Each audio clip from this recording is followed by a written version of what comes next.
আমার হাজবেন্ড প্রতিদিনের মতো আজকেও গিয়েছিল সকালবেলা মাছ ধরতে কাজে যাওয়ার আগে, আর খুবই আশ্চর্যজনকভাবে এই 3টে ইলিশ পেল। যেহেতু আগে শহরে থাকতাম, তো ধরে আনা ইলিশ মাছের কালার যে এত সুন্দর হয় তা আগে কখনো আমি দেখিনি। তো আজ প্রথমবার দেখে খুবই অবাক হলাম।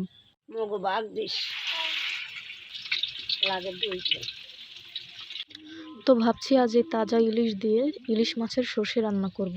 তো আমার নানি চাইলো সে রান্না করবে, তাই তাকেই রান্না করতে দিলাম।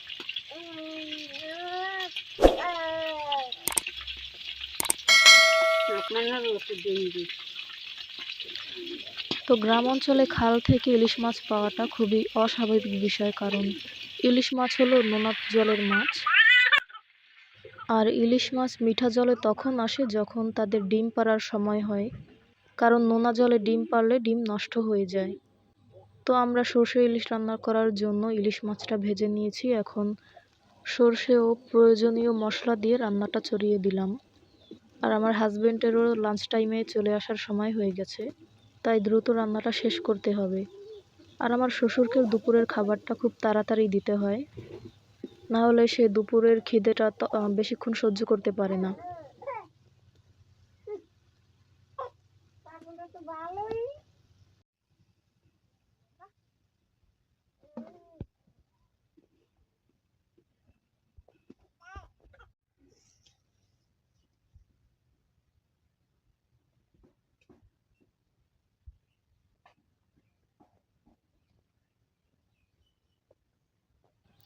তো আমরা রান্নার প্রায় শেষের দিকে। এতক্ষণ আমাদের সাথে থাকার জন্য অনেক ধন্যবাদ।